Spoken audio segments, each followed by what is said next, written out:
Tout est juste. Très bien. Alors, j'aimerais qu'on aille explorer sur le doute. Donc déjà, Patricia, tu me dire ce que tu perçois. Le doute, c'est un lien avec le positionnement.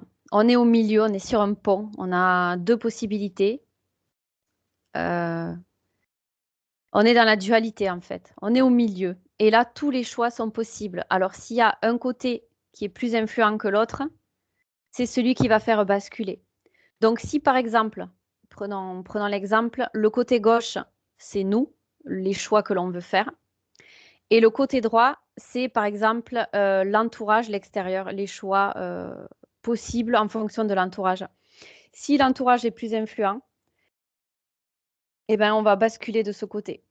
Si c'est notre propre volonté, notre propre offensive qui prend le dessus, ça va basculer sur la gauche. Et c'est pour ça que là, c'est important d'avoir les polarités équilibrées, tu vois, le masculin et le féminin. Parce que si c'est le masculin qui prédomine, eh bien justement, cette offensive va nous aider à nous positionner de notre côté. Si c'est le féminin qui prédomine, on va être plus sensible, plus alerte à ce qui se passe à l'extérieur de nous et potentiellement, on a de fortes chances de se laisser influencer par l'extérieur. D'accord. Alors, quand on est dans le doute, justement, qu'est-ce qu'on peut mettre en place pour nous aider à sortir de ce doute? Eh bien, tout simplement, déjà poser sa volonté d'être en équilibre par rapport à ça, d'avoir les énergies les plus justes, les plus adaptées pour que l'on puisse justement sortir du doute. Tu vois, déjà, tu peux poser ton intention et visualiser sur le plan imaginaire que le masculin et le féminin s'équilibrent, tu vois, tes polarités s'équilibrent. Parce que comme le cerveau, il ne fait pas la différence, j'aime bien le répéter ça parce que c'est important, il ne fait pas la différence entre l'imagination et le réel. Le champ des possibles est ouvert. Là, c'est feu vert. Euh, le cerveau, il le prend pour la réalité. Donc, imaginez déjà que tu te mets en équilibre et poser ta volonté, ton intention et vraiment être ferme là-dessus. Déjà, c'est la première chose. Ensuite, tu peux t'adresser à toi-même, à ta conscience, donc, à cette unité qui te constitue. Tu peux simplement poser cette intention d'avoir les réponses pour ne plus être dans le doute, pour justement avoir cette assurance. Là, tu peux dire, par exemple, aujourd'hui, tu as un problème à résoudre, tu dis, aujourd'hui, j'ai les infos qui me viennent pour savoir comment me positionner et savoir ce que je veux. Voilà, les infos me viennent petit à petit. Pouf, tu poses cette phrase-là et le reste suivra. Il faut vraiment poser la volonté, l'intention, la visualisation et puis visualiser le résultat déjà là, quoi. Ça y est, je suis plus dans le doute, c'est fini. Je sais ce que je veux. Les infos me viennent. D'accord. Donc là, tu parlais du doute entre nous, ce qu'on souhaiterait mettre en place, et la vie de l'extérieur. Mm. Il peut y avoir aussi un doute. Nous-mêmes, on hésite à prendre une décision. Est-ce que c'est bon ou c'est pas bon pour soi? Oui, absolument. Absolument.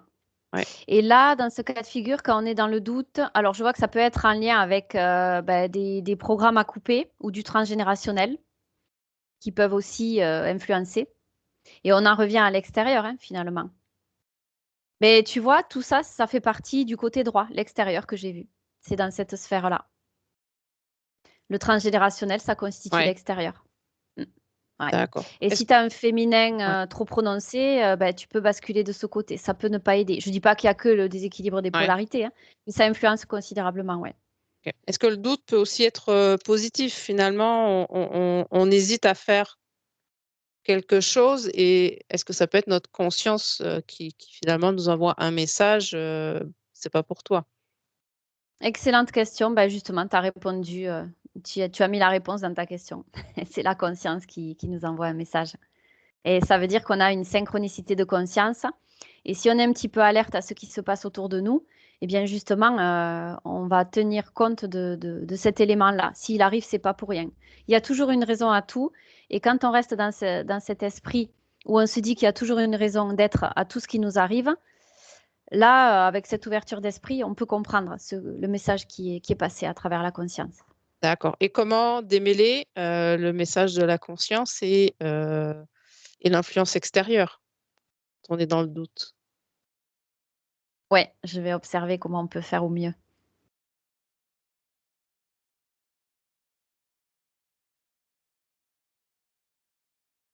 Il y a beaucoup, de positionnements où tu affirmes que la réponse te vient en fait, hein, quand tu es dans le doute, hein.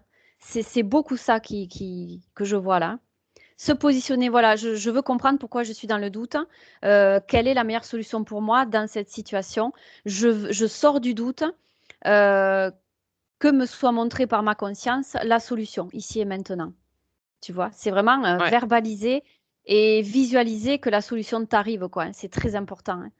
Et mécaniquement, après, ça se met en place dans la matière. À partir du moment où, sur le plan subtil, tu poses ça, la suite suit normalement.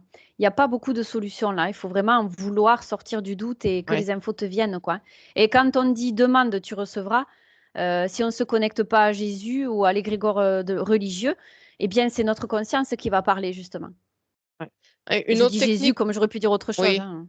une autre technique que j'aime bien utiliser, c'est par exemple, j'hésite entre un choix A ou B. Je m'imagine faire le choix A et j'écoute comment je me ressens avec ce choix. Ouais, c'est le pour et le contre, ça c'est bien Ouais, aussi dans la ouais, matière. J'avais ouais. abordé sur le plan subtil comment faire, puis c'est le plus efficace. Mais après, on peut venir aux astuces dans la matière. Oui, bien sûr, ben allons-y. Tiens, c'est une Ouais. excellente idée pour renforcer tout ça.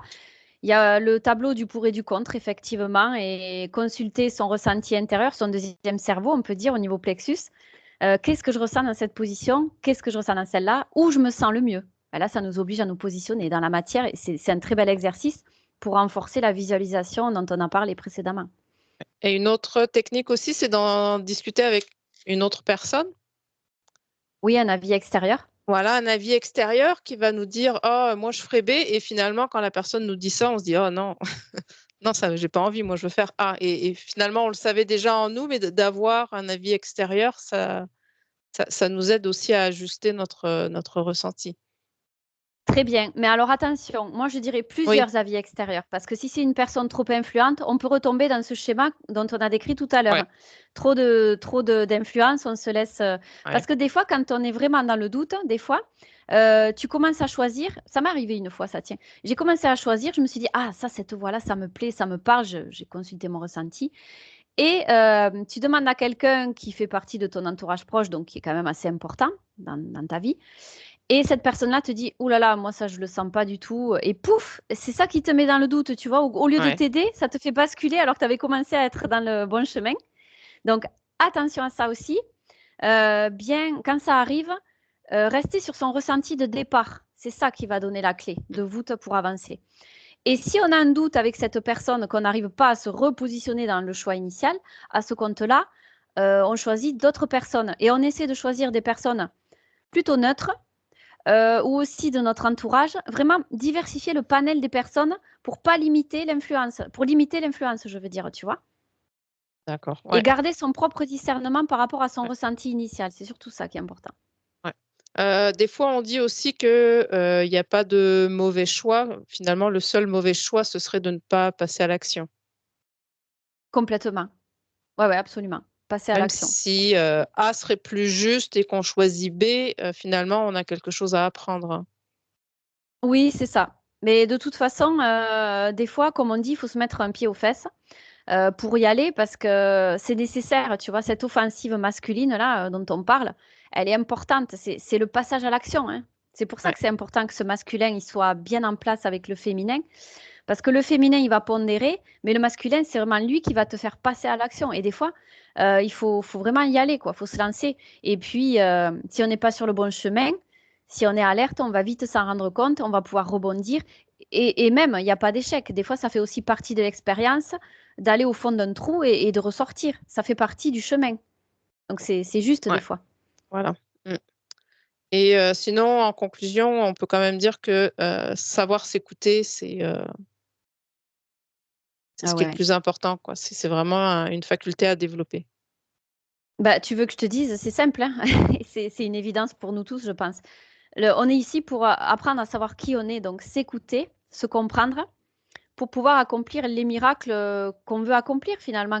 J'aime bien dire miracle entre guillemets, toujours parce que les miracles, il n'y a pas de miracle. Ça, on les considère comme tels, mais finalement, c'est une fois qu'on sait réellement qui on est, qu'on comprend que notre conscience s'infuse à travers la matière et que tout est possible, c'est justement à partir de là qu'on accomplit tout ce qu'on veut et c'est super important. Donc, on est là pour ça, oui, pour apprendre à s'écouter, se comprendre et du coup, mettre en place dans la matière tout ce qui est possible du point de vue de notre conscience. Et c'est après, bon, on va enchaîner, on va aller voir plus loin. C'est à partir de là que si on savait, on connaissait 100% comment tout ça, ça marche, on se programmerait à ne plus vieillir, à être immortel, le corps physique, la matière se reconstituerait sans arrêt. On n'en est pas encore rendu là, mais ça, faut savoir, je le redis, je me plais à le redire, c'est possible. Si on se connaît parfaitement sur le plan subtil et physique, tout est possible. On n'en est pas encore là, mais c'est possible. D'accord. C'était la conclusion, Patricia? Ouais. D'accord, merci à toi.